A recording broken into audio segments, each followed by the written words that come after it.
competition text on how he was out drinking the day before. And that was, maximum ego protection, because he wins, Europeans or whatever. And I did it even though I was out drinking yesterday. Imagine how great I am. Yeah. I was hungry. Hello YouTube and welcome back to Psychology Everyday, day 55. Today I have an amazing episode for you, my very first podcast with my good friend David, who is a multi-athlete, and I talk to him about psychology in training, sports, and other things. It was really a good podcast, especially for the first try, and I am sure you will enjoy it. I did get some phone calls in the middle of it, and I learned to, set my phone to do not disturb for the next time. But even so, it is a great episode, and I hope you really will like it.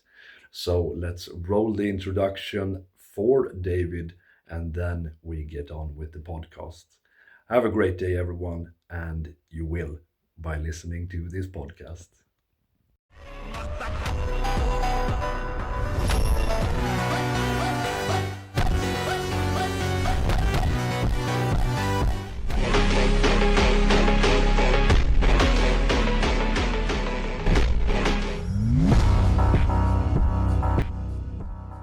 Interesting to me, especially as I've also, And I have conquered some and not conquered others. Like for arm wrestling, I struggle a lot with the mental preparation during competition. I've not mastered that at all. It's a whole different beast, since speed really makes it a problem, because trying to build up power and speed at the same time is pretty... Yeah, well, just the mental preparation, just to deal with the situation of the contest itself is a completely different criteria of what it demands of you. In powerlifting, steel bending, it's very predictable. You know exactly what the lifts are, you know how it's going to feel, and also usually when you're going to lift.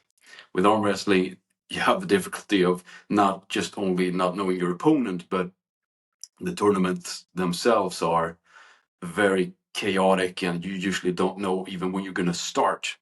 So when you arrive to a competition, it can be like you might go in half an hour or in 8 hours. Yeah. For me, I have a very hard time just to not stay on my very highest gear throughout the entire day. So if I'm up on the table after 8 hours, I'm done. Yeah. I have nothing left. Yeah, when you go cold like that, you don't have anything compared to what you should be putting out. And I think when talking about, different personalities in arm wrestling and powerlifting, like we have, I usually kid about how like every powerlifter is borderline autistic and they all have a degree in math, while arm wrestlers basically don't know how to count. And I think that's one of the reasons for the differences in the competitions, because powerlifters have long since, done a calculation of these many lifters take this long time. Yeah. But they don't seem to get it down in arm wrestling.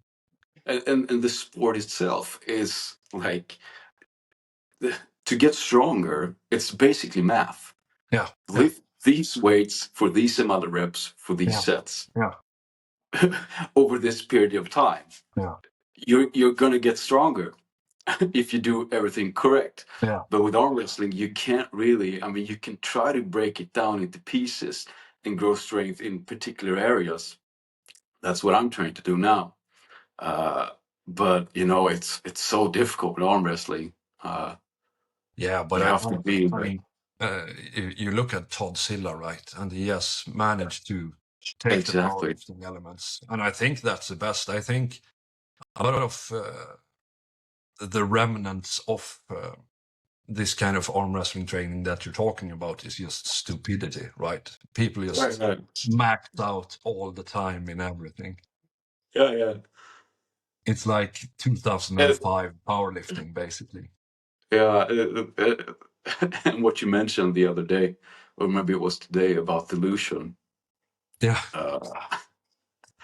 I feel that's much more common in arm wrestling.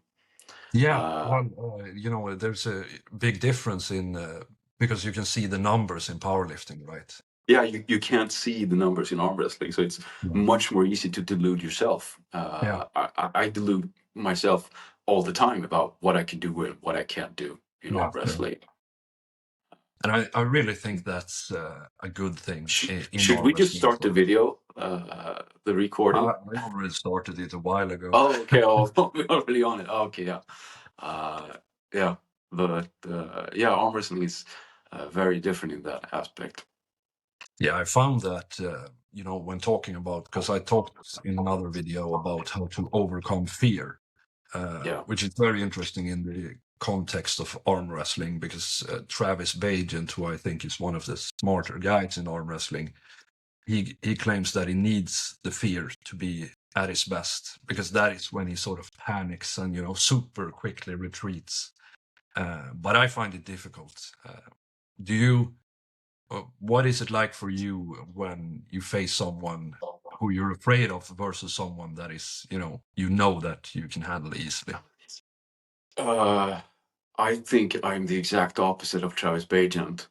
If I face someone who I'm convinced is a lot stronger than me, I become a deer in headlights. Yeah, I'm basically just waiting to get pinned. yeah, Uh, and if I know I'm a lot stronger than the other person, then I'm super confident. I go 100% on the go. There's no yeah, hesitation, nothing held back. I just plow yeah. through. Uh, I am. and there's I'm probably a the number same. of losses that have happened just because you're waiting to lose. Yeah, yeah, This guy's so good, I can't possibly be at that level yet. yeah. But It's then so when you weird, analyze right? how it felt afterwards, you realize that, maybe if I did something different, or if I actually engaged, Yeah, uh, it could have turned out differently. yeah.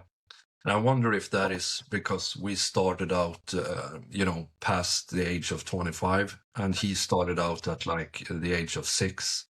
So his method is basically just trying to beat stronger opponents all the Mm. time.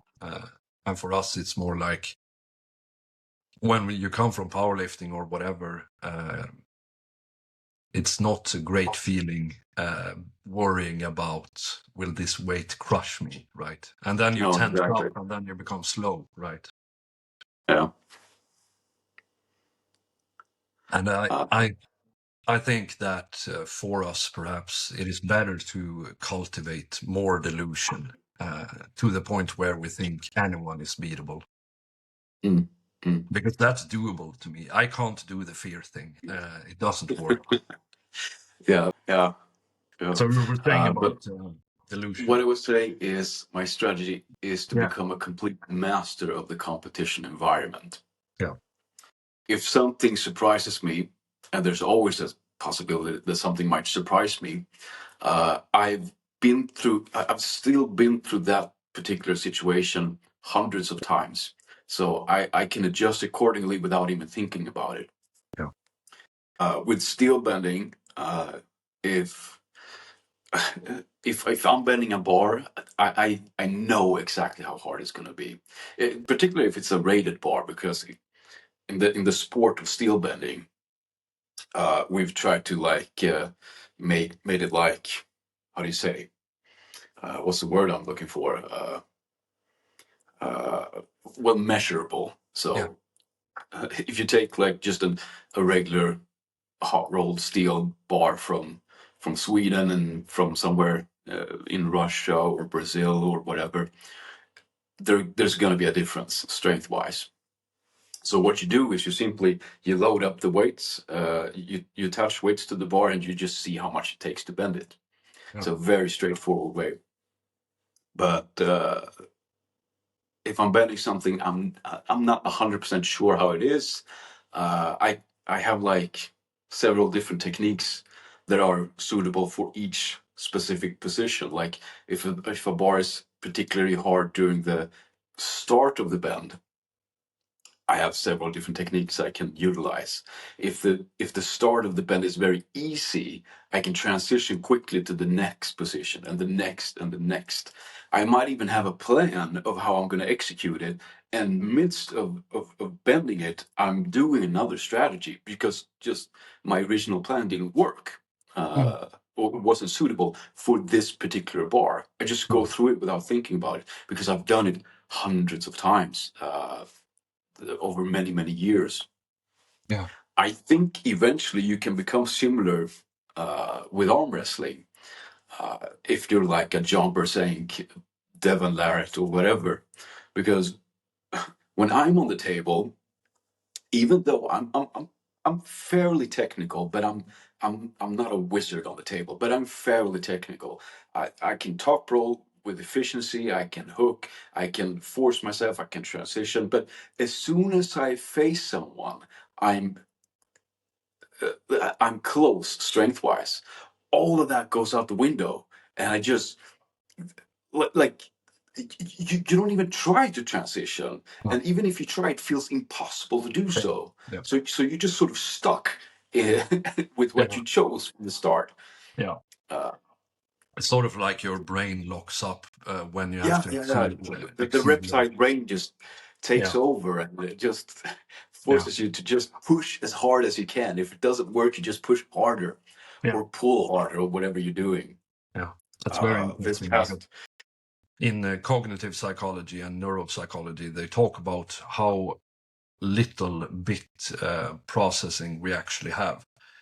Even if you're a smart guy, obviously you're a smart guy, but even then, it's like you can barely listen to two conversation at once. So yeah, yeah, listening to one conversation seems so easy that you think you can do it with four. But if you're doing something technical, you don't really have to add a lot of brain stress before everything just locks down. yeah. So therefore, it has to be natural. Yeah, Like your your spine has to do the work. yeah, Like yeah. if your frontal lobe is involved, it's You're going to be screwed, basically. slow and dumb. Yeah. Uh, So I wanted to talk to you about self-worth because obviously, like me, you have, been very focused on achievements and performance. Probably the most in, athleticism and sport, and to some degree in career and otherwise. Do you feel that your self-worth is tied to your ability to perform, or is it just a bonus hobby for you? it used to be intensely tied to my self-worth. But as I've grown older and found more things that are important in my life, it has more and more shifted as a bonus. Yeah. Uh, like before, I remember one of my biggest fears was just to get a serious injury to where I wouldn't Mm. be able to compete and or do whatever I wanted to do. Yeah. And now it's just like, yeah, if I get injured, whatever, it's not the end of the world. Yeah, Uh, especially like a multi-athlete, I guess, because I used to have the same fear, getting a bench press injury because some people tore their pecs and whatever. yeah, But then when I started competing in several sports, it was almost kind of a relief actually when I did finally get a pec injury because then I could just let it go. yeah. For me, it's I've never really thought about it that much, but I've never analyzed myself in that aspect. But I got a injury in 2013 uh, while steelbending. I suffered uh, it was not a serious injury actually, but I got a small tear on my like abdominal muscles. Nothing major, but it just made everything hurt like a bitch. So I couldn't do anything of what I previously did. for a long time. So I stopped training completely, and it was around that time I also started to study, because when I was younger in school, I studied a topic I didn't really want to continue with as an adult. In was it social studies? I don't know what the proper word for it is, but I'm more interested in like science-based STEM field. So in that time when I didn't have like strength sports or anything else to to guide my or to drain my drive for achievement, Yeah. uh, I put it into to studying instead. So Yeah. I went from not having uh, the proper grades needed to study at the university to actually teaching at the university within, I think, 3.5 years. Yeah. Uh, so that's what I did, and I worked as a part-time job Yeah. on the side while I was studying, and after Yeah. a while, I started to work at the university as well. Yeah. Uh, so within a very relatively short time, uh, I achieved 2 bachelor's degrees, one in biology, one in chemistry, and then I did a master's in forensic chemistry. Yeah. Uh, so Yeah, so that's what happens when you put everything in one basket, so to speak. yeah, but so in a way, that injury was, extremely beneficial Yeah. for me. Yeah. I mean, I don't have that same drive anymore, because actually I felt like I was on the point of overworking myself and like getting super stressed out. So I've mellowed out a Yeah. lot with my career, and now I'm more like I just want to have a situation where I'm able to do the things I want to do. Now I'm raising a family as well. Yeah. Like I'm trying to have like a full life with Yeah. everything, Yeah. I'm not just with a tunnel vision chasing one thing. Yeah, that's But interesting to me because, I've had the same experience, but I also felt like, um, even though I stopped caring so much about these achievements, it is also very clear to me that it doesn't help in sports to not be obsessed anymore, yeah, which is a shame. You would hope that some sort of balance would be beneficial, but it's actually just terrible for you. yeah, we joked about that. How that blind rage Yeah, is one of the most beneficial things you can have in sports, yeah, because it just fuels your motivation to train and the intensity that you train with. yeah. Uh, It's just on a I, different level. yeah, I can still get that sometimes, where I just out of nowhere before a set, I just fully I feel like a surge of energy inside my my Yeah, core, and, yeah, and, and I'm just like with super aggression. yeah, I just hit it with everything I have, yeah. uh, and I'm mad while I'm doing it. Yeah, I get mad too It's when that so happens now, but only because I'm mad that I don't have it all the time like I used to. yeah, yeah, Used to yeah, be every set.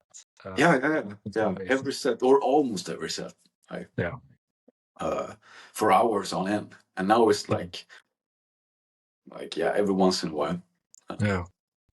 It's like the same as the sex libido, but we don't have to talk about Yeah, maybe our testosterone have been dropping. it. Uh, Yeah, it's interesting that we keep looking for these outlets because, as you know, uh, like 4 or 5 years ago, I stopped caring so much about arm wrestling that I did earlier. And it wasn't long before I too started, studying because something had to be driven for. And I know other high competitors in various sports, one of whom might be on this podcast, who, when they, stop their main thing, they have to do something else, or they just go Yeah. completely insane. Like Michael But Jordan, when he stopped basketball, he went to baseball. yeah. They have And to I have like, something. I like arm wrestling for that sake, because it is a good retirement sport as well.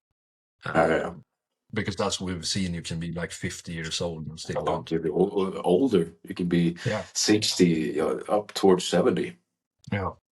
I mean, look at Todd Hutchings. He's seemingly improving every year still. Yeah. You have like outliers like George Isaac, or Crazy George, they call him. Yeah. The one with the King's move. Yeah. Though you might argue that he's successful because he can't straighten out his arm properly. Yeah. But I mean, he still has to have the pronation, the hand, and everything. Yeah, And and even if it's just a niche style, even maybe we won't have our muscle hook in the same way in like 20 years, but it doesn't matter as long as you can do something. Yeah, exactly. Yeah. Yeah, So grip which of sports the these? same. I'm sorry. Yeah, with grip sports the same. Like Yeah. your grip strength usually improves with age, Yeah. as long as you train for a long time. Yeah. Like you have Odd Hogan. I mean, I think he's in his 70s now. Yeah. Well, for And me, just grip sport wouldn't be something that I would be satisfied with athletically. But no, maybe that's just because I suck at it. But I yeah, would still feel bad if I can barely move, but still be strong in the grip, right? yeah. There's the grip is like basketball in that the bigger your hands are, the better you are. But you could always do uh, like in a weight category.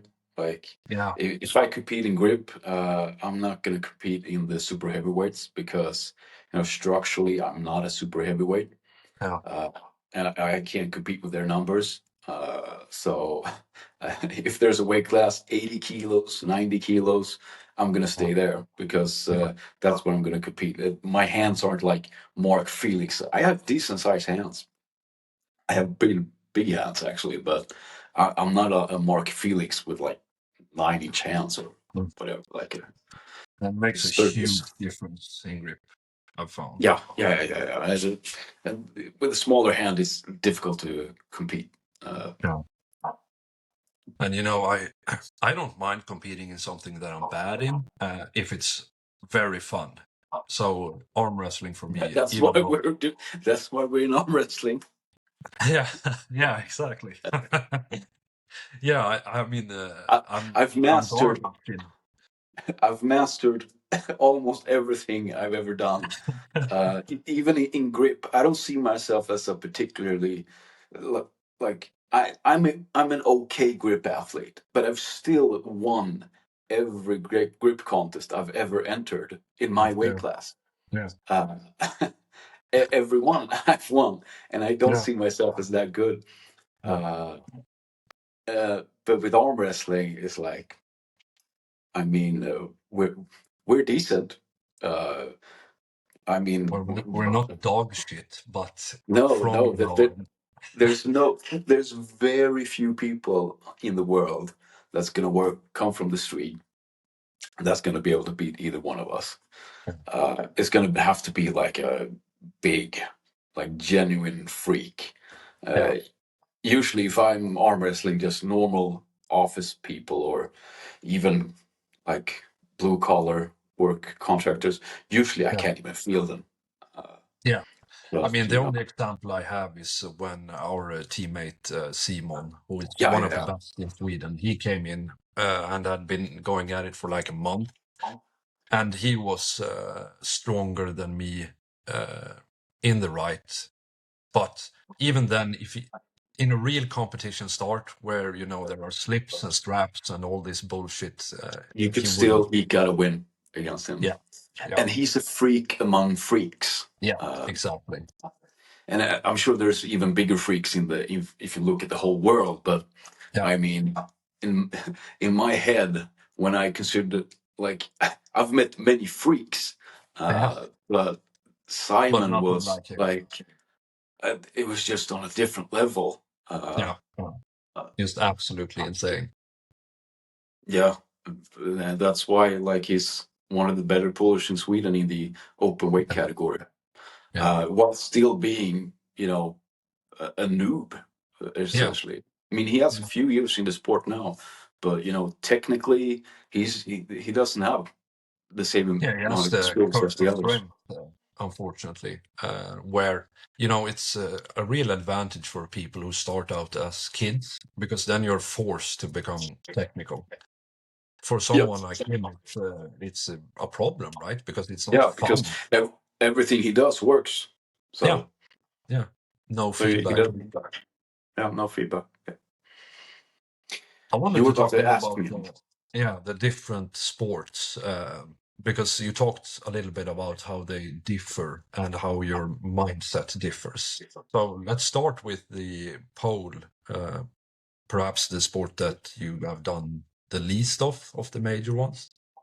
It is the ones I've done the least of, though I have two national titles, Yeah, and one run where I was runner-up. And that guy competed at the Worlds and won. So yeah, he was the best in the world at that yeah. that year. That makes Uh, you world number two in my eyes. yeah, exactly. Yeah, Yeah, exactly. yeah, Uh, Pole is it's very different. Uh, I like it. I wish I could do more of it, but there's only. I will come back to it eventually, because I'm a strength enthusiast, and I've always wanted to be stronger and stronger and stronger. But I see a value in being strong in every direction and yeah, being fully mobile. yeah, Like, if you're a really strong bench presser, you can control this area with extreme efficiency. You're super strong here.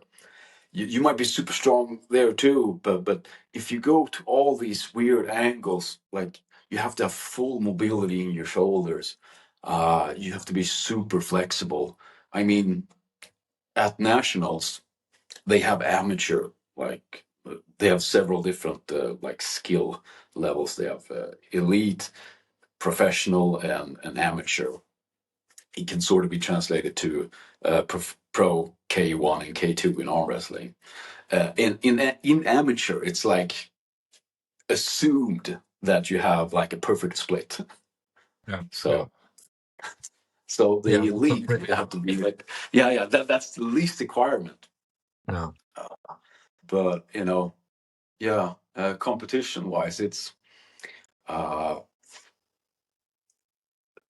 if you talk about being nervous and being able to handle nervousness, that's the most with pole, because uh, you're on a big stage. Uh, During the time you're competing, you are the center focus. So you have like a line of judges, you have the entire audience, everyone is watching you. There's also usually cameras filming. It's going yeah, live. People are watching yeah, at home. It's going to go up on YouTube later. So yeah, everything is being recorded.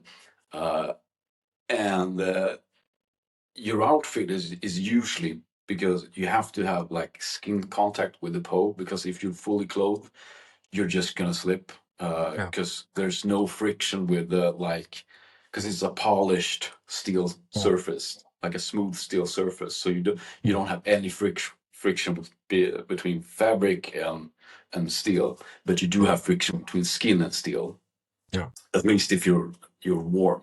So you're usually like very lightly clothed. You're going up on a big stage. Everyone's watching. You have like lights on you.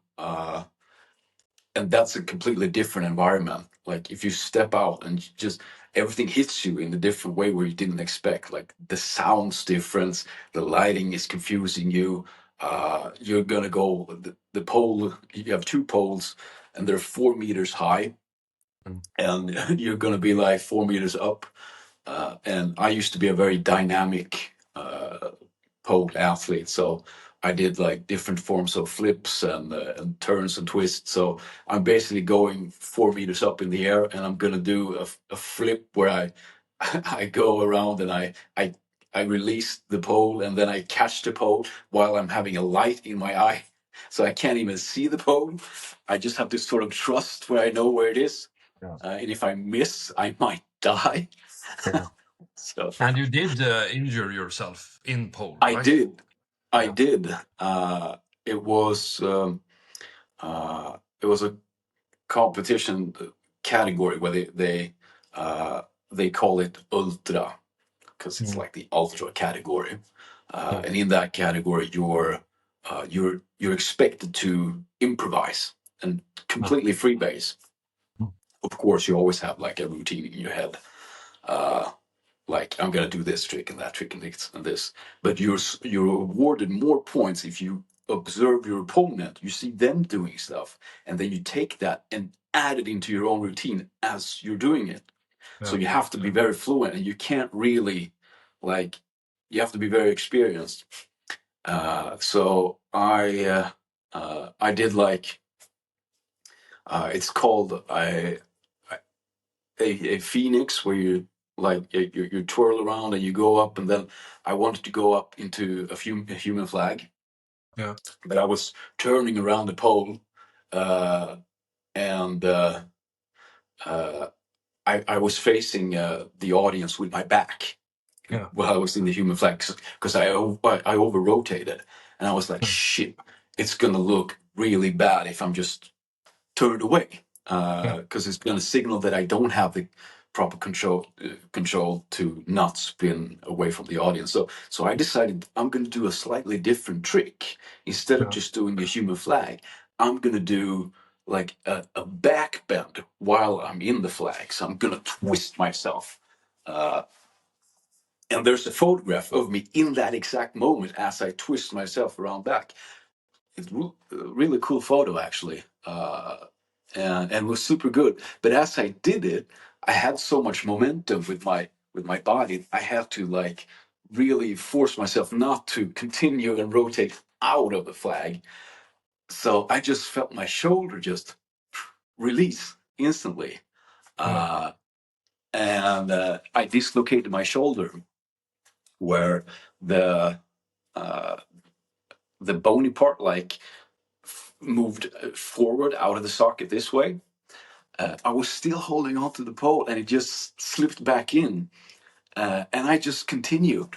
Uh, and I did several rounds after that, and I also competed the day after. I competed the next day, and I knew my shoulder was really bad. I knew it was injured, uh, and so I didn't warm up or anything because I knew if I warmed up, it's gonna seize up completely, and like it's sort of when your arms are really sore and inflamed in arm wrestling. Yeah. If you start to do a little bit too much, then you're done. And It's sort of was the similar. competition itself divided on 2 days, or was it? Did It's you? divided in 2 days. I competed in two different categories. Yeah. So it was at the end of the first day, it was the ultra, and then the second day, it was the sports category. Yeah.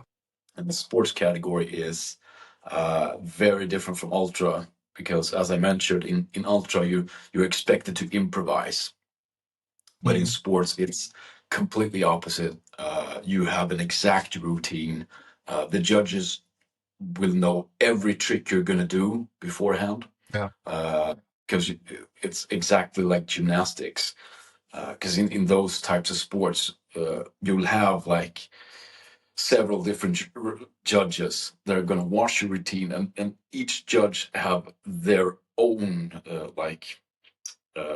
thing that they're watching and judging you on. Yeah. Uh, so so they capture everything, and at least one or two judges are just looking for the exact tricks that you're going to do.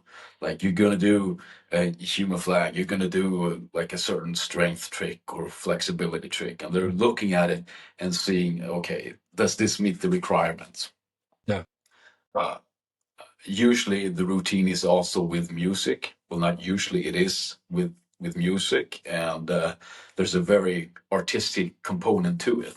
Like if you can time certain movements according to the music, like you'll have a pop in the music and you go up into a split and do, or maybe you jump off the pole or do something in line with the music. It has a very impactful like a feeling for the viewer, so it just enhances the routine. Yeah. So people usually do a lot of that stuff, at least when they start to be really good at it. And that's also very, like you have to know your routine by heart so good that like, oh shit, in 15 seconds I'm gonna have that thing where I'm gonna have to jump off the pole, but I'm here right now, which means I'm gonna have to speed up. Yeah. But the rules say that I have to hold this certain trick for 2 seconds, but I'm gonna miss. So I'm gonna have to decide: do I do this trick for 2 seconds, take the points, or do I like skim the time off the trick? Hope I get it anyway, or just accept that I won't get the points for the trick just so I can time the music.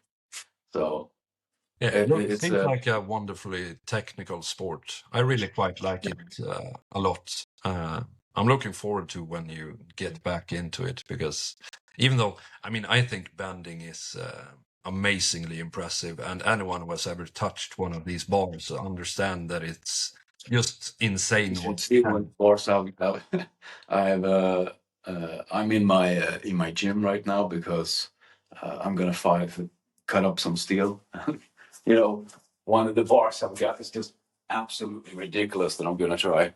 It's a flat bar, Yeah. and it's 10 millimeter by 70, Yeah. 1 meters long. I mean, it feels like it weighs like 6 kilos or something. Yes. It's ludicrous, but I don't know if I'm going to be successful in bending it. But Yeah, it's absolutely insane. But it's not as visual, right? It's hard to convey. steel bending is not as visuals because if you take a bar that takes 100 kilos to bend, and you take another bar that takes 400 kilos to bend, they're going to look a little bit About the same. similar. I mean, Yeah. one is a little bit thicker than the other, Yeah. but it's a very ungrateful sport in that way that the only ones that know your level are the other competitors that are heavy into the sport themselves. Yeah. But I mean, I talk about sometimes.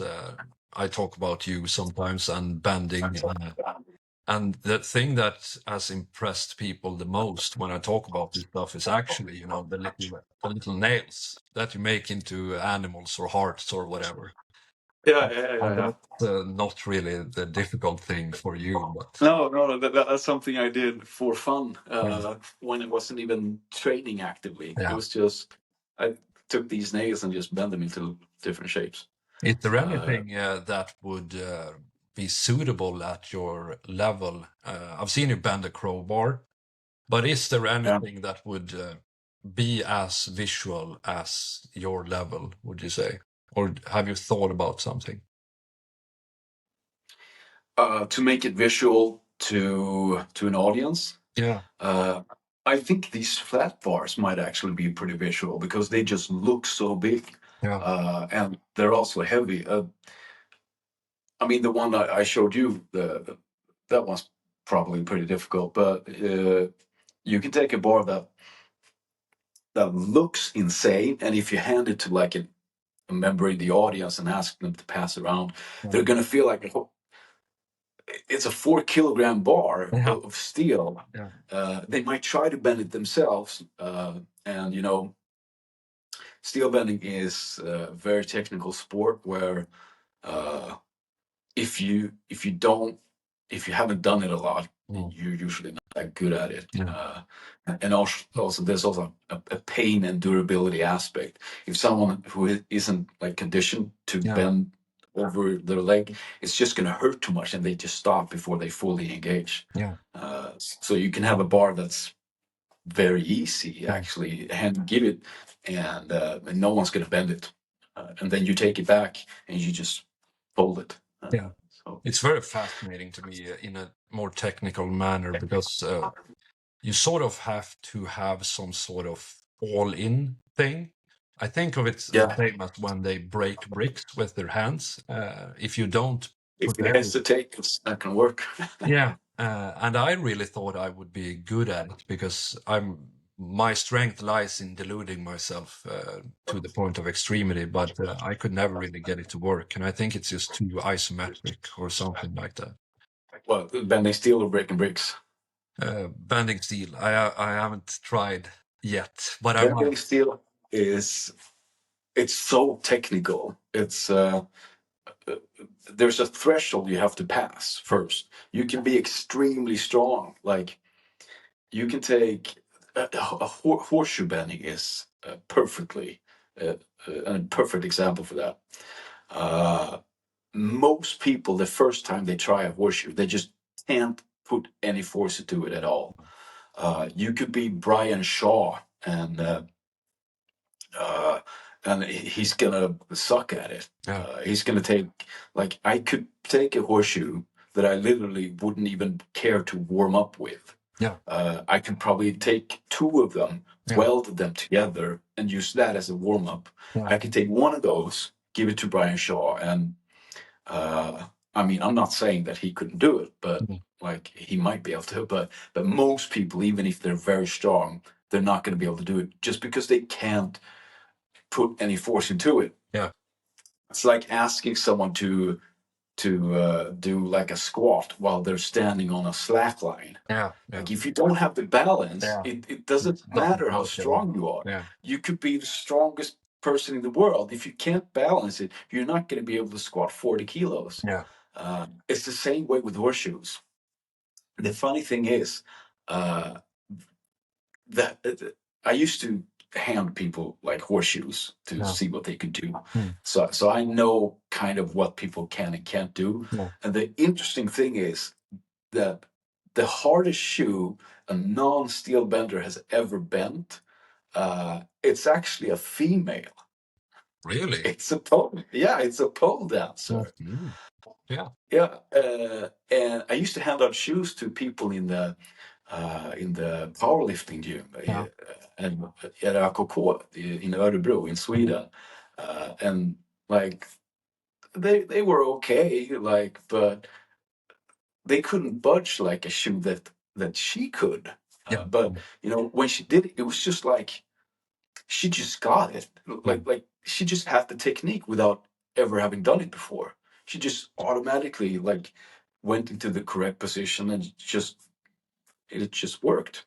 Well, they For most of it, dancers and stuff like that are the best at arm wrestling from the beginning as well. And yeah, they just know how to transfer the force. yeah, and I imagine pole takes a lot of functional strength. War strength, Yeah. if anything. Yeah. Yeah. Powerlifters are notoriously garbage at anything functional. Can't carry a TV because their grips are too garbage. I used to be one, so I know. Powerlifters have my respect. They are very strong at what they do, and some of them, I mean, most of them are really strong functionally. Yeah. But you know, if you compare them to like elite athlete in other strength endeavors, they might not perform well. But you know, others might not perform well at powerlifting. I mean, take Devin Lorette in arm wrestling. I mean, how much does he bench? Yeah. Like 90 kilos, 100 kilos, something like that. like. Yeah. Yeah, I mean, powerlifters are amazing at their one thing, but when, like you talked about, technique, but also mobility, I feel like powerlifters become super unfunctional. Yeah, it's because it benefits their sport. Yeah, and you and I have talked a lot about, I mean, in my point of view, technique and mobility and other X factors are the most important thing in arm wrestling, as long as strength is like sort of normal. And as you know, I've been coaching people to get tight. And that is just one of the things that, even if you don't pull like that, it's very hard to measure how much strength you lose here to here via your mobility, right? I mean, you could test it probably, but every little thing where your mobility is a problem, you're going to lose strength. And I find it, arm wrestling is just a fascinating sport to me biomechanically, because some things are optimal power leverage wise for oneself, but bad on a table because it gives your opponent more than it gives you.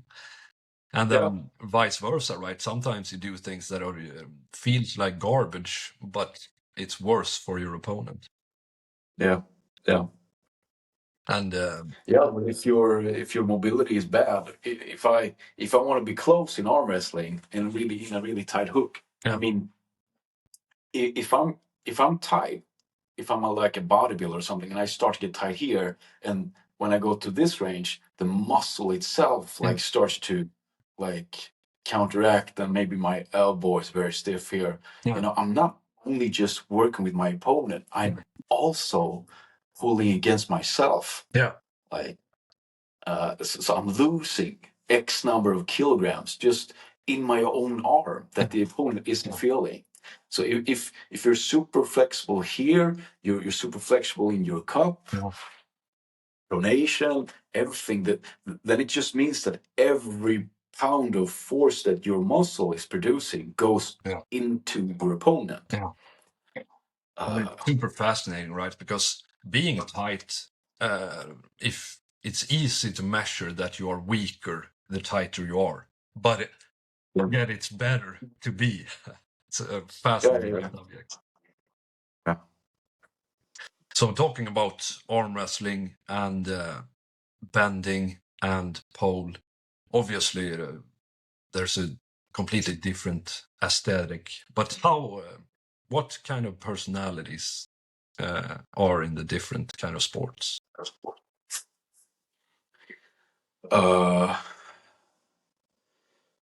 Well, yeah. It seems to me like in arm wrestling, there's a lot of brutes. There's brutes, and I mean, you have a little bit of everyone. You have the portion of people that are stereotypical.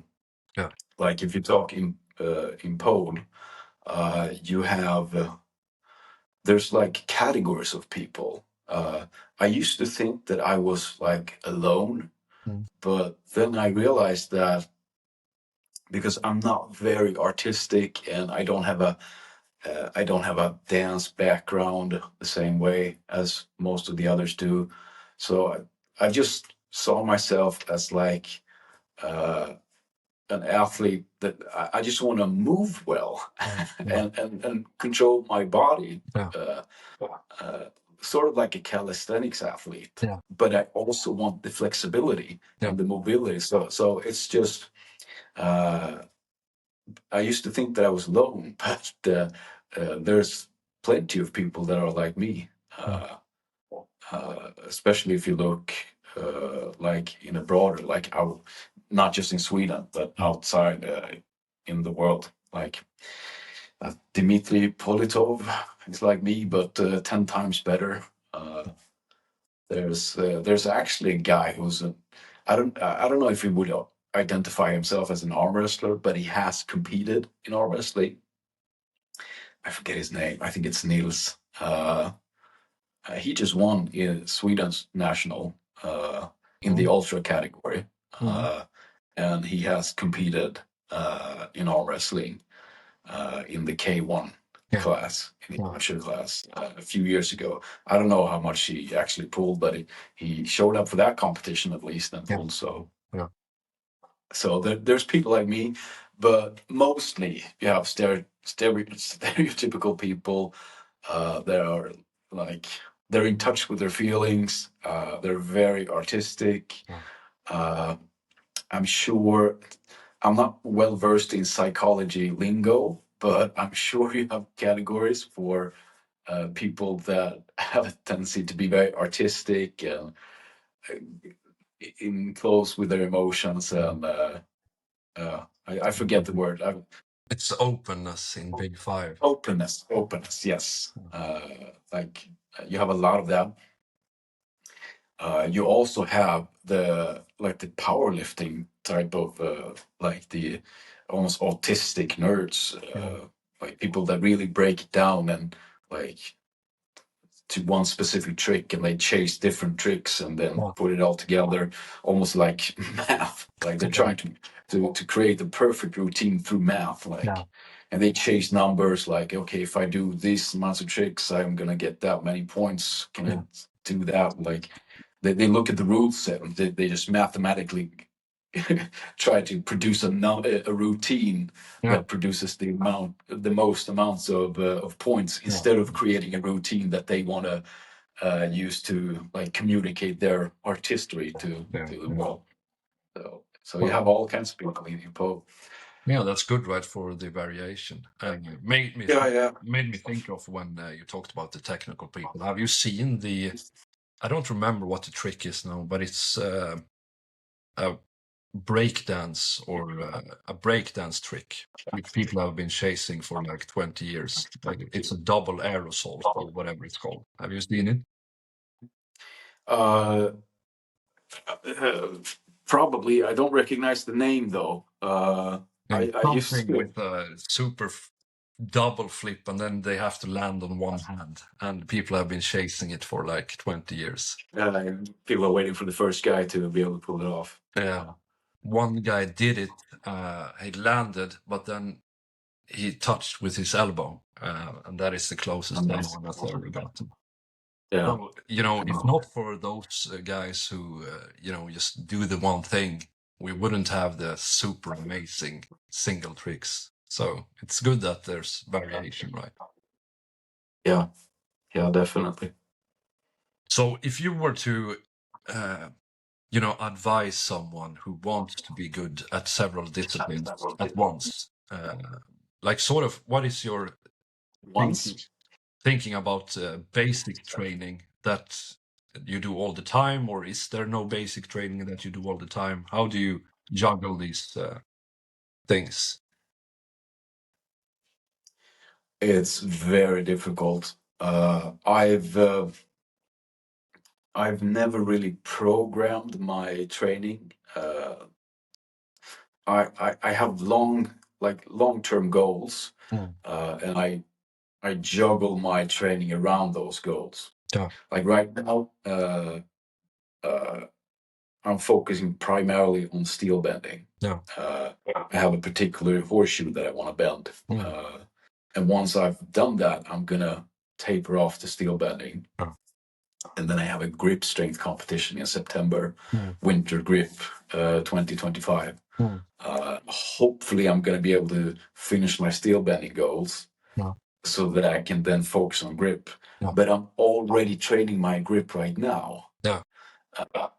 And I'm also training arm wrestling now because I plan on doing arm wrestling, competing at nationals in 2026. So I juggle the things around. I always have like one thing that I'm putting my main focus in, and all the other stuff gets to suffer a little bit during the time I chase this one thing. So it's like, what do you call it when you put something on the afterburn or low burn or whatever, and then you have something that is, the main thing, rather than basically what I'm asking is there any exercises that you always do all the time, which benefits all of these? Or is it more, just flowing around? Flowing around, unfortunately.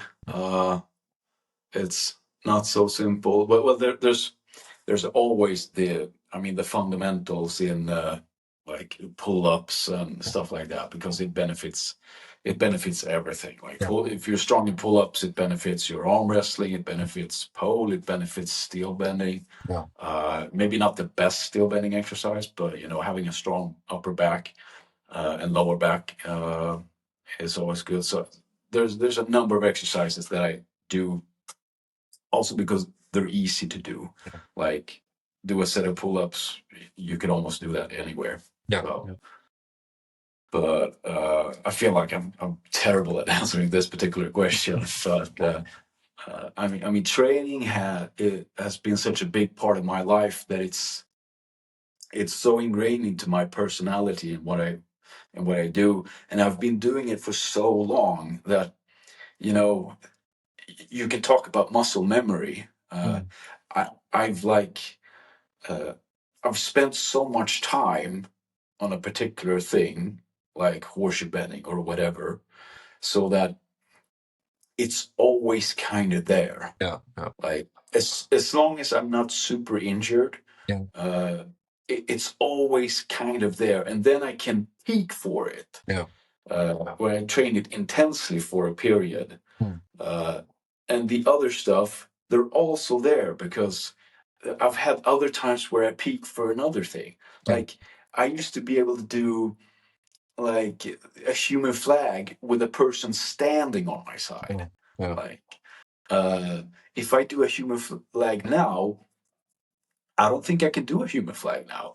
But I know that if I train it, it's gonna come back quick. Yeah. Yeah. As long as my shoulder doesn't, for some reason or another, stop me. But as long as I'm not injured to the point where there's a structural issue where my body can't do it, it's gonna be there. Yeah. Like it's just waiting for me to focus on that particular thing. Yeah. So I've built up like a bag of toys I can take and play with. Like now I want to play with bench press again. Now I wanna do like arm wrestling. Then I can peak for that.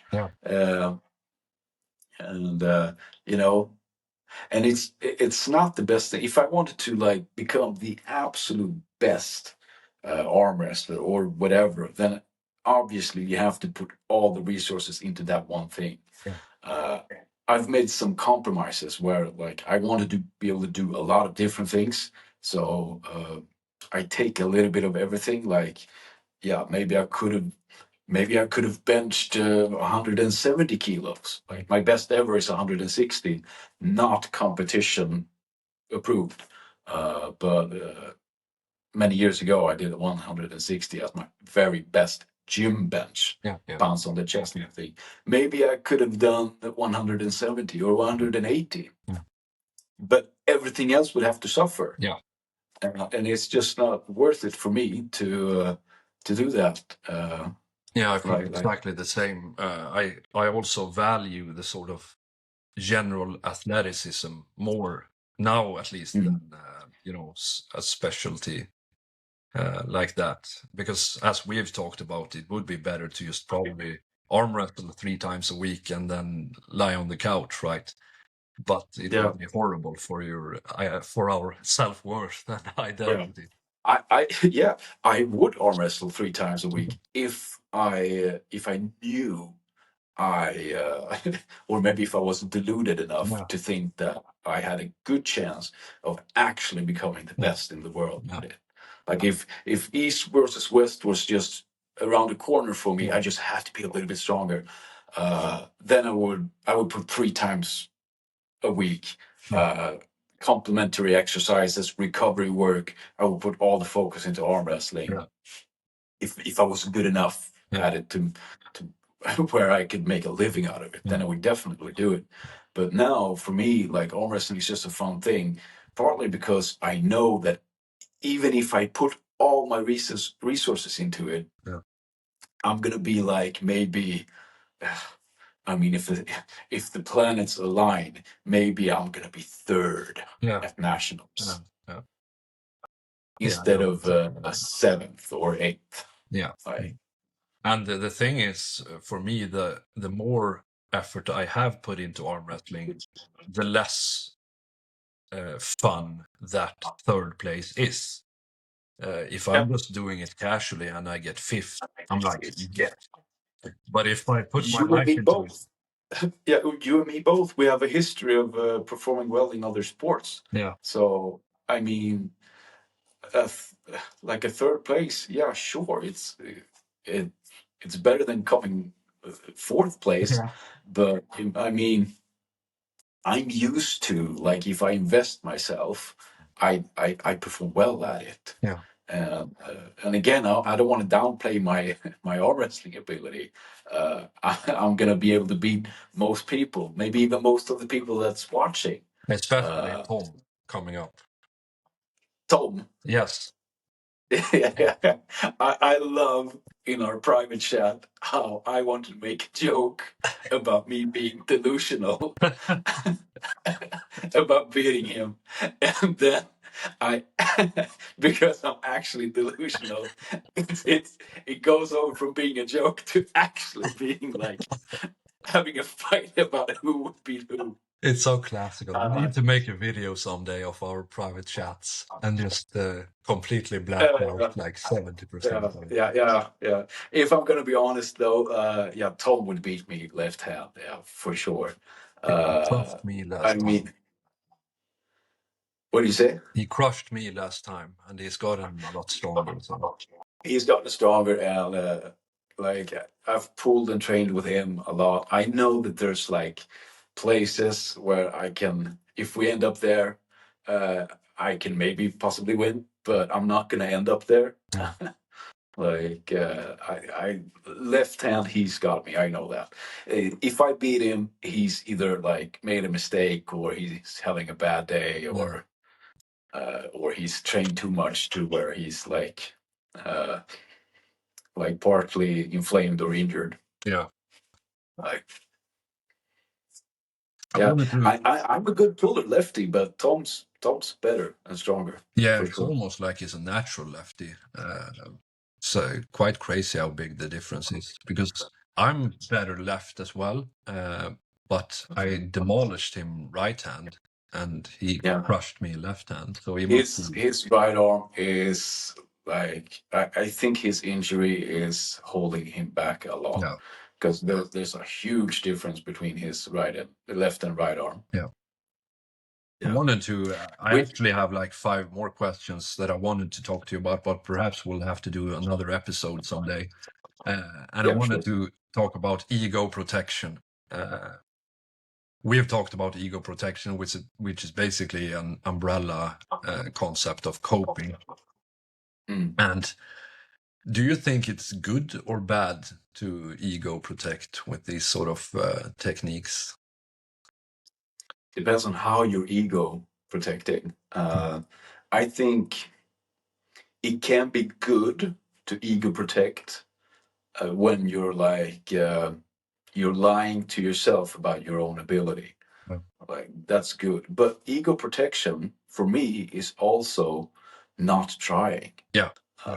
Like, if you go up to a table and uh, like we talked about earlier, you're facing someone that's either you know they're stronger, Yeah. or maybe you know that you're actually like tit for tat, Yeah. but you get nervous, so you're like, oh, I'm not gonna fully engage, because then if I lose, I'll have an excuse for myself, Yeah. like I didn't fully engage Yeah. anyway.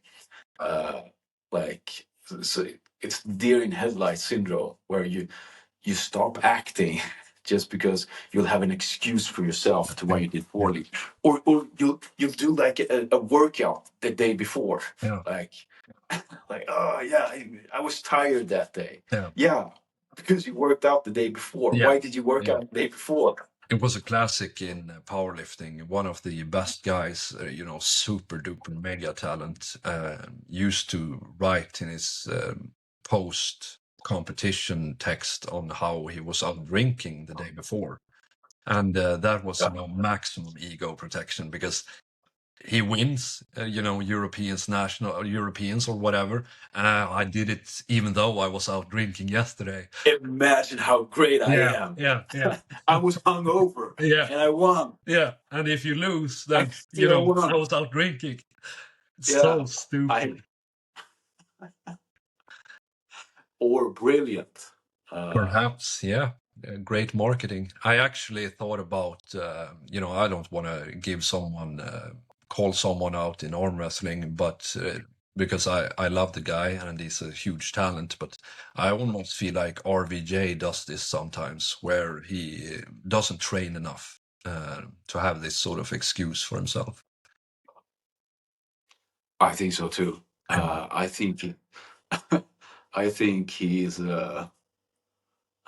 I mean, he's an example. He's also extremely talented. Yeah. I mean, he sometimes talk about his grip strength before, and I recognize him from before he even became a name in arm wrestling, because he used to frequent a lot of forums back in like 2005, 2004, 2003. So I knew the guy. I mean, we're not friends. I knew of him, I should say. I mean, absolute beast of a grip strength athlete. I like one arm pull ups while being 100 kilos, closing the number 4 gripper, lifting the inch dumbbell. I think he lifted the first time he tried. Yeah, I feel like he's the ultimate example how ego protection in that manner can become a problem, because I find it so hard to believe that he wouldn't be number 1 in the world if he had just committed all the time, 100%. Yeah. I don't know if he would be number 1 in the world, but I think he would definitely be top 5 in the world, top 10 at least. I mean, like in minus 90 kilo or whatever I imagine he would be, But I think for RVJ to exert himself like fully and then be number 9. Yeah, I think. Yeah. I think that might. I mean, I don't know the guy personally, but it just seems like it would hurt him. Yeah, maybe I'll get him for an interview. Seems like he likes doing them. So fun guy. One of my favorite arm wrestlers. Yeah. It's too bad he doesn't arm wrestle that much these days. Yeah. He had one match like a year ago, 2 years ago. Against Brendan Allen, or what's his name? I remember his last. He won that match. Yeah. Yeah, I'm so bad at remembering these things. Anyway, I have like 5 more questions that I want to talk to you about, but it's been a great podcast, and I think we'll have to do more episodes because we could, as we do in our private chat, we talk forever. So. Yeah, we talk all the time. I would love to be on the show again, or if you call it a show, but I'd like to be on the channel again. I think you're doing a really good job, because psychology as a topic isn't really that interesting to me, but you break it down into like these like bite-sized portions to where it's very like approachable to anyone. It needs to be like lay it down very. You make it very accessible. That's the word I was looking for. It's very accessible, these bite-sized things, and you also delve into it deep. Like I've gone from like the first few episodes, I was like, I clicked on play just because we're friends. I listened for 5 seconds and I just turned it off because I was bored. And now I'm listening to like every single one of them. So. Well, thank you. That means a lot. And it's difficult to balance because like you in athleticisms, I have a lot of different fields of interest, even within the field of psychology. Obviously, sports psychology is a favorite, but deep Jungian psychology and sports psychology doesn't really mesh together. But I find it a fun challenge to try to convey. I mean, yeah.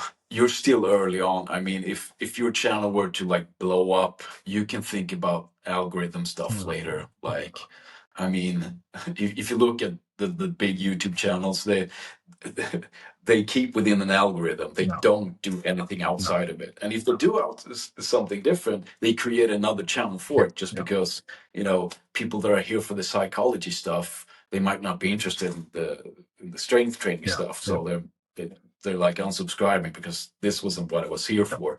And people with the strength stuff, they're like getting bored of the psychology. So Yeah. like you're like chasing people around. My social media is the same. Yeah. Like like every time I change like my own course of what I'm posting, Yeah. I lose like 50 followers over like And a few months.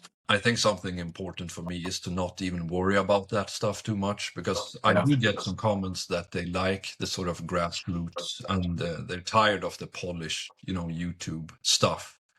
So Yeah. I'd rather have a smaller audience that, appreciates most of it. I don't expect anyone to appreciate all of it, but, you have the sort of strength monk niche also that I really like, at least, old Elliot Hulse and stuff like that. Yeah. But I think the most important thing is, just be authentic. And I can never stop talking about Jung's shadow, so I never will. Yeah.